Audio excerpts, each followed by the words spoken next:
Welcome to Not What I Thought. I'm Erika. I'm Yolanda. And I'm Becca. We're therapists, entrepreneurs, and perfectly imperfect humans. We first met during a business owner retreat where we became fast friends because we're not afraid to be real and ask the hard questions about life.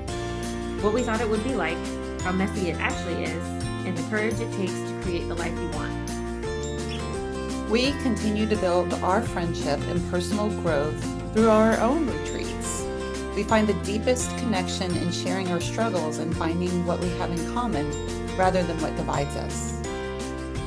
We're breaking down hard topics on our podcast and together have conversations about what it takes to find real talk, real support, and real rest for professional women. We're glad you're here. Join us on your favorite podcast platform. The thing that I want to talk about today is friendship downgrades or like friendship breakups. And this is another part of those like adult friendships are hard things. And so I have experienced this probably multiple times in my adult life, but the one story that I want to share has to do with the pandemic. So we here in California, our schools were closed for a year. It was quite difficult for parents to figure out how to navigate work and having your kids in online school. And I had two kids in elementary, and kind of part of what we did is we made a pod with two other families who also had kids in elementary school. And then we kind of rotated which adult would be overseeing all six of the children, which made it possible for the rest of us to, work on different days. And also part of that pod thing is like we were doing dinners together. We went on some camping trips together. We did a vacation together. And I had the expectation that we were like building or deepening lifelong friendships. Like this is what I would say stuff like, wow, isn't this so cool? And it kind of felt a little bit like, this is the experience of siblings I never got to have, right? Like this is I didn't love the external stress, like the circumstances that brought us to then, but I had all of this hope about these are lifelong friendships that we're building. And then that school year ended and we didn't need each other in the same way. And one of those families pretty much stopped talking to us. And it was really hard for me. I think I could understand that, like, oh, we've been in this little bubble for so long that, like, of course you want to now make time for other friendships. Of course you want to see your family that you haven't been, like, that part I got, but I was getting like, we would text to try to set something up and like they never had time for us. They, were planning a kid's birthday party and explicitly planned it at a time we said we couldn't come. And it took a couple of months for me to really get like, oh, they don't want to be your friends anymore. And yeah, it was rough for me to understand what was happening and to kind of deal with the rejection and the grief of that. And I think we don't have a lot of good models or language or whatever for what happens in a friend breakup or a friend downgrade, right? Because I certainly have had other experiences where it's like, oh, it's not that we're not friends at all anymore, but like they just don't have as much time for me as they used to. Or maybe it's me who initiates like, oh, it doesn't work for us to spend quite that much time together. Mm-hmm. Yeah. Mm. Ouch. It's ouch. Yeah. Yeah. I was just thinking, yeah, how would that breakup conversation go? You call the person and you're like, I'm downgrading you today. So just so you know. What are we supposed to do, right? Yeah, I mean, what are we supposed to do? But it feels like, I don't know. it seems like there are other options than what happened. We might not be clear on what those other options are, but this feels really bad. Yes, it did feel really bad. Yeah. And I And think with well, friendships, like with family, I think there's still a lot of us don't communicate expectations clearly, right, about what we want that relationship to look like. But certainly with adult friendships, I feel like that's even less. There's no conversations about like you're not going to assume you're going to see each other on Thanksgiving necessarily. Um, so yeah, how do you form those relationships going forward, especially when there's been a shift in something like logistical like that? Yeah. Yeah. what is coming to my mind is it almost feels with the formation of these relationships in the pod, it almost feels like um, I don't. My husband is prior military and he's been on multiple deployments, and he has said there's nothing like those relationships that are formed, in the trenches. When you're like under fire, and it almost feels like there's a little bit of that kind of element to the dynamic, or at least the formation of this relationship. Like, what I make up is that it probably went deep pretty quickly, and, you were just in the trenches during a really uncertain, like, you know, historically challenging period of time. And, maybe that's part of why this feels so bad from my hearing it. There might be a little bit of element like, gosh, you guys were in the trenches together, and then it's like there's no communication at all. How does that happen? Um, well, I mean, owning my part in it, I can see how I put a lot of my hope Hmm. and like my expectation on the relationship in a way Hmm. that maybe didn't match what the other parties were wanting, Hmm. right? Hmm. And so I can own that. Like, Hmm. oh, I kind of got my hopes up in a way where I maybe wasn't checking, hey, is this what you also want? Or how do you view what our Hmm. relationship is? Like, are we just helping each other out during this tough time? Like I didn't Hmm. initiate any of those conversations. Hmm. And I think I also was so excited about the Hmm. situation that I really wasn't paying attention until much later. And like in hindsight, going, oh, that other person never said back, yeah, it is wonderful. They would just kind of go, Hmm. when I would say, isn't this great? Right. It's like, oh, okay, there were signs there that I was not, Gotcha. I was looking over. Right. Gotcha. And then I also have uh kind of learned since then that this other person has a pattern of doing this with friendships where they Hmm. get close and then just cut off from people. There you go. So there's part of both. Um, Both. Both. yeah. Hmm. But I think where I wanted to go um, is maybe I mean where I wanted to go with this conversation is less about the specifics of like this exact situation Hmm. and more towards like how do we understand different levels of like friendship and closeness Hmm. and how we navigate those things. Yeah. Uh, Yeah. And how do we put into word, like, there's so much to the different experiences that you just touched on, Becca, of like, I'm thinking it's this thing, and then I realize that it's not, and it's complicated. yeah, yeah. And it's interesting in that exact situation, just as I said, I'm going to move away from it. It was about maybe 5 or 6 months after, I don't know. Anyway, doesn't matter. It was sometime after that that a mutual friend. So I had been to in a Hmm. place where I was like, you know what? I'm actually pretty settled and calm with Hmm. like, we're just not going to be that close. At Hmm. that point, I was like reading the signs. Obviously, I felt Hmm. some pain about it. It was confusing to me. I didn't really understand Hmm. what happened, but I was feeling fine. And then a mutual friend decided they were going to try to be helpful and went to this other person and was like, you should really talk to Becca. Like she's got like you guys should.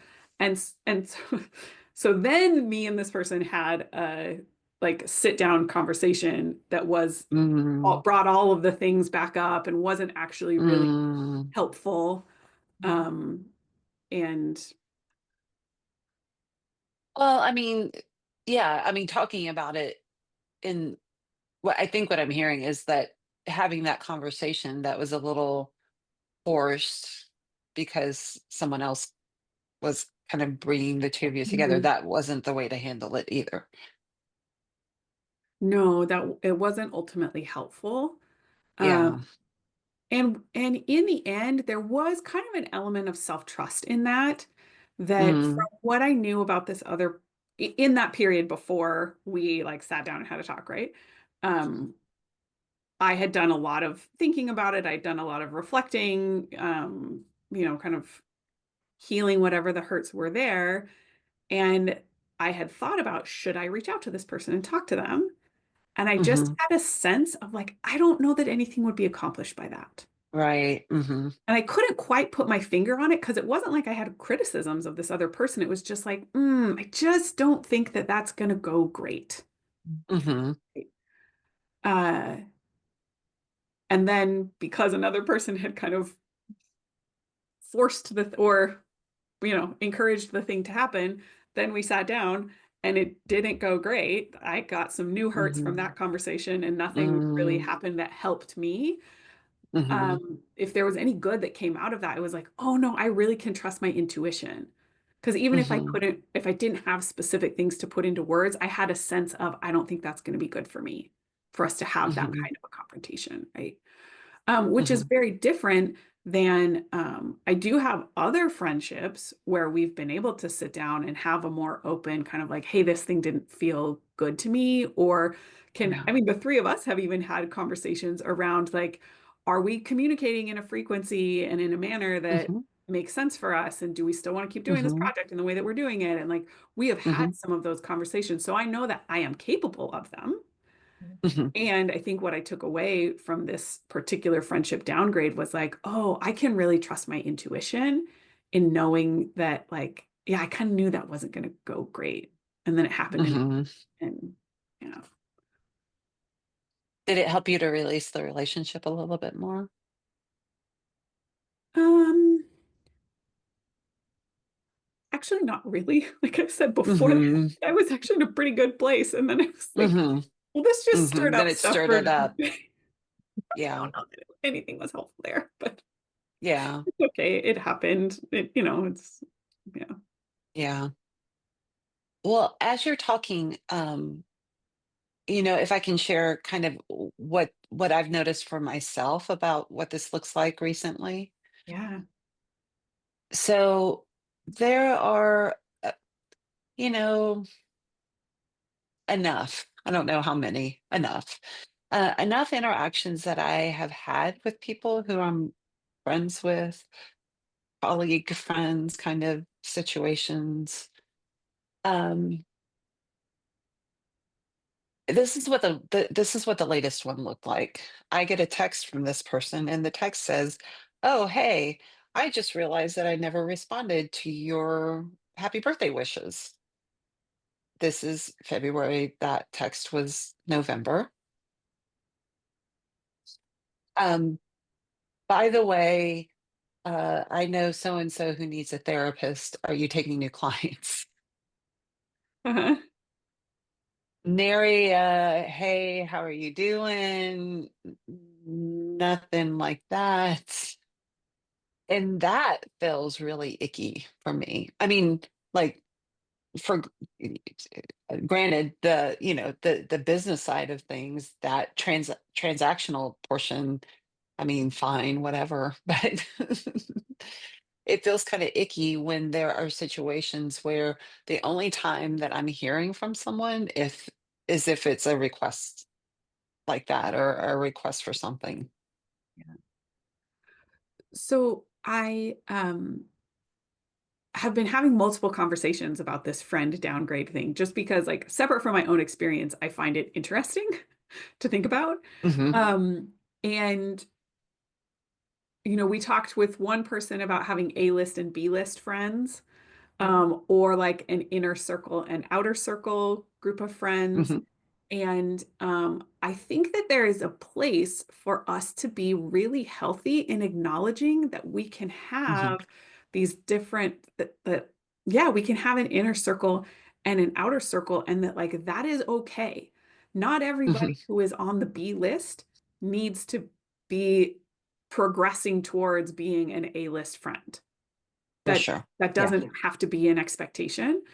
Um, and And I think that probably like an immature part of me thought that, well, that should be a potential for everybody. And so then it hurts my feelings when someone Hmm. clearly doesn't want me as an A-list friend. Like, oh, well, why not? Well, Hmm. what's wrong with me, right? Hmm. Because I think I Hmm. was raised with this expectation that it was not okay to exclude anyone and that you had to Hmm. be nice to everybody and everyone is welcome. And so Hmm. then if I think that everyone else is working from that same set of expectations, then, well, when I'm excluded, it must be really painful, right? Or it must be personal.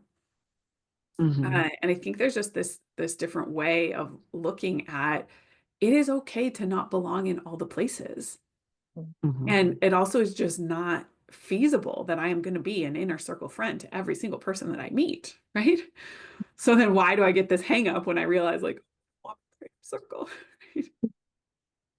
Because I'm a delight. Exactly, right? Um, Everybody should love me. but Love I me, love me, love love me. this. Just love me. A friend shared with me an article about where someone was going into this thing with friendships. I think the terminology there was like close Mm. friends and mid friends. And Mm. we need mid friends. These are the people that you Hmm. see every 6 weeks at book club. Hmm. You are friendly with them, you know them in a particular context, but there really isn't an expectation that there will be any more closeness or conversation outside of when you see them at choir practice or book club or the Hmm. sports season or whatever the circumstances Hmm. that you need them. And that like that's part of what makes a full and rich life is that we have both inner circle people where our relationships are really deep, but then we also have this like breadth of other social interactions and connections. And that we like, what would it be like if we could just accept those as they are? Hmm.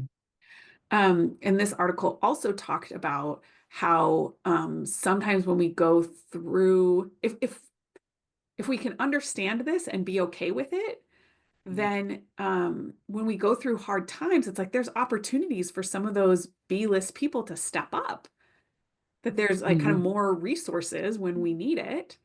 And if we have a way that we can kindly allow people to be where they are, or that we can accept Hmm. a certain level of like friendship downgrade if that's what the other person needs, then we don't Hmm. have to like cut ourselves off from all these friendships. It's like, oh, well, we're not inner circle people, then you're nothing to me. It's like Mm. there's a whole lot in between. Um, Yeah. let's be super close and we have no contact at all. And what would it be Yeah. like if we could normalize that and have ways that we like could talk about it and be okay with it? Hmm. Well, on the flip side of that too, I don't have the bandwidth for a lot of inner circle people. So Yeah, I was just thinking about a project that I'm working on with another friend, and one of the things we talk about is developing your support network, and so we have broken down people into these categories, right, that you're talking about. So we labeled it, I'm gonna say like network contacts. So like all these people, kind of like Yolanda was talking about Okay. the text that she got, hmm. or even other business owners you may know, the person who does your hair, that then you can share that person with somebody who's looking for, a hair person or whatnot. So you have like these people, and we did it like puzzle pieces. So that's going to make up Hmm. like the majority of your puzzle pieces. And then you have Hmm. like the edge pieces, which are the friends, which I think you're calling like the B friends. So like, yeah, Hmm. people who you see on a regular basis kind of know what's going on in your life. They're like in contact with you on a regular basis, know what your kids are up to, that sort of a thing. Hmm. But maybe they're not, inside knowing everything about you, Hmm. all your deep dark secrets and such. And then we called them the 2 a.m. friends. So those are the corner Mhm. pieces. Like there should only be a few. They're the anchors to the Mhm. puzzle. And I think those are what you're calling like the A group friends. But as we're sitting here having this conversation, I'm really thinking through that a bit because we did call them the 2 a.m. friends because that's the person who you call when there's an emergency at 2 Mhm. a.m., right? Who's going to just like show up no Mhm. matter what.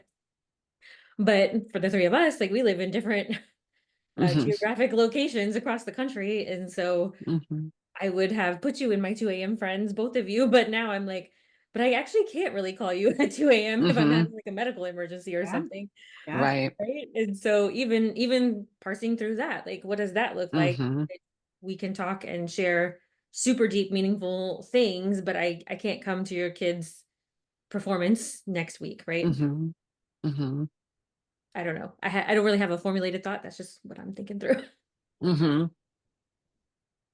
It is working more towards whichever you call it, ABC corner,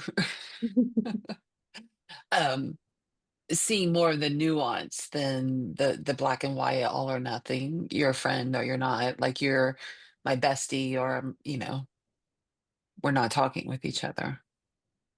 But again, it's not something that we really think about or talk about or have a framework really or structure for. I will say, I think that the ethical non-monogamy or polyamorous community could have a Mhm. lot to teach us about how to have Mhm. conversations where we negotiate boundaries and expectations about our relationships.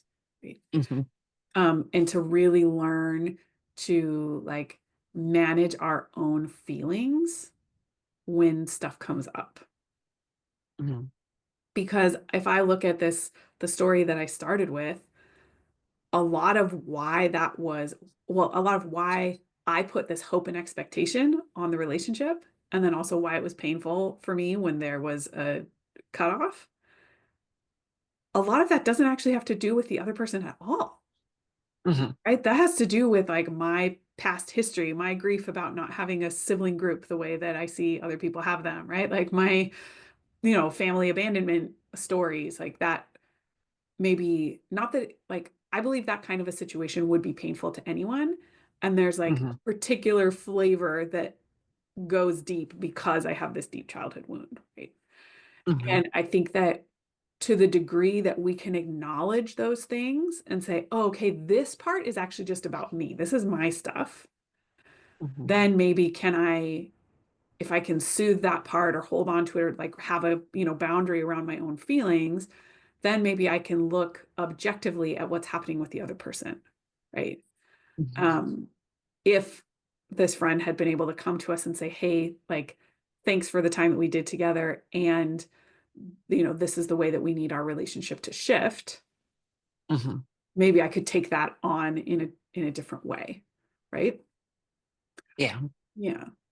Yeah. I do agree that even the situation that I was describing, there's a little ouch in that, and also, yeah, I mean, this is just where things are with this person, and it's never I mean, maybe there was a period of time that we saw each other a little bit more frequently just given life circumstances.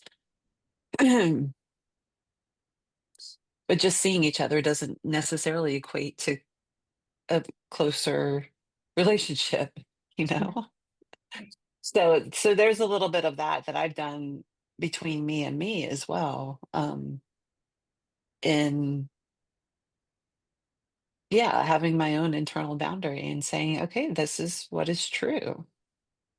And I think there's something too to like allowing ourselves to be in an observer stance Mhm. where you could maybe look at the text history, be like, oh, I reached out to this Mhm. person to say happy birthday. They didn't respond at Mhm. all. Then they Mhm. clearly were just thinking of me because they needed something. Mhm. And like, okay, we can deal with the ouch of that and then go, okay, I just learned something Mhm. about how this person views our relationship. And that doesn't have to be a bad thing. It's just like, oh, okay, It's I am data. recalibrating. Mhm. Yeah, it's data. It's data. I'm Mhm. recalibrating where we stand and what to expect. And maybe I still want to reach out to them and wish them a happy birthday because that's just who I am and what feels good. And also, I am now not going to expect the same type of closeness because they are showing me that that's not what they want from me. And that doesn't have to equal rejection. Right. And that's what I was just thinking as you were saying that. It was the meaning that I gave Yeah. to the fact that they did or didn't respond to my birthday text to them. And that could be for any number of reasons, not just, you know, hey, I'm ignoring your birthday text and only going to text you when I need something I from need you, something. right? Yeah. Yeah. That's meaning that I have given to the whole situation. So that's been a little bit of the piece of the work between me after that initial kind of ouch point that, let's take a look at this and um maybe don't be so offended. Mhm. I think something that's really helped me be able to navigate some of these like weird intricacies of adult friendships that we don't have Mhm. language for, that just like it feels Mhm. bad, right? But you don't, there's no Mhm. expectation like with a romantic relationship that the other person's going to have a breakup conversation with you, right? Or if you're in a romantic relationship and you previously had been exclusive and one person wants to make it more casual and allow us to date other people, like there is an expectation that you would have a conversation about that. But we don't have that same kind of expectation with friendships. And so we're just like around in this murky water, right? Mhm. Um, and I will say that those things have become so much easier for me to navigate when I Mhm. know that I am solid with my inner circle, when I know that my corner piece people, like when those relationships Yeah. are solid, then it's so much easier to go through the other stuff because then it doesn't feel in my body like a complete rejection of me. Like I am now Yeah. not part of the group. I'm not accepted by anyone, Mhm. which is like human need. That's going to activate like fight or flight survival stuff for us. Mhm. But when I Mhm. feel really solid with at least a couple people, then it doesn't feel quite so dramatic that this one person over here maybe doesn't want to be as close to me as I want to be to them. Mhm. Or this one person over there, we had an awkward interaction that I was like, why did I not get invited to that thing? Like that was weird, right? Mhm. But it Mhm. doesn't feel quite so dramatic because I have a solid place, a couple of relationships where I know that I belong. I think that's a really good point. Yeah. Yeah, I love that because then you can call that 2 a.m. person or follow that 2 a.m. Mhm. person and tell them everything going on. And Yes. hopefully that person in your life will say, okay, yeah, that hurts. And like, are you looking at it, in the healthiest way? Or could it be this? Could it be that? Right. Or even just like, yeah, that's Oh, like dumb. that sucks. It sucks, right? Erica's been that person for me on a different relationship that I'm like, this girl did it again. Let me tell you, tell you what's It's kind happening. of my favorite though, because you'll text me and then I'll tell my husband about it, and then we'll send like a joint response back about why is this person not liking Why are they Becca? doing the thing, right? But if I didn't have any other people that I could process that with and could support me, I think these things would feel Mhm. so much more painful, right? Mhm.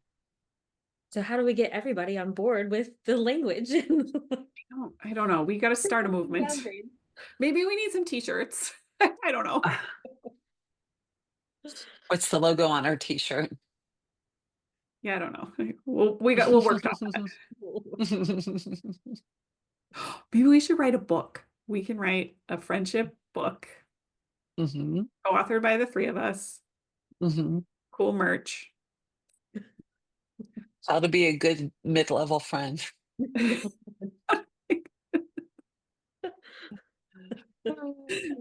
When you're not in the A group. Yeah, really Oh. accepting your B-list status.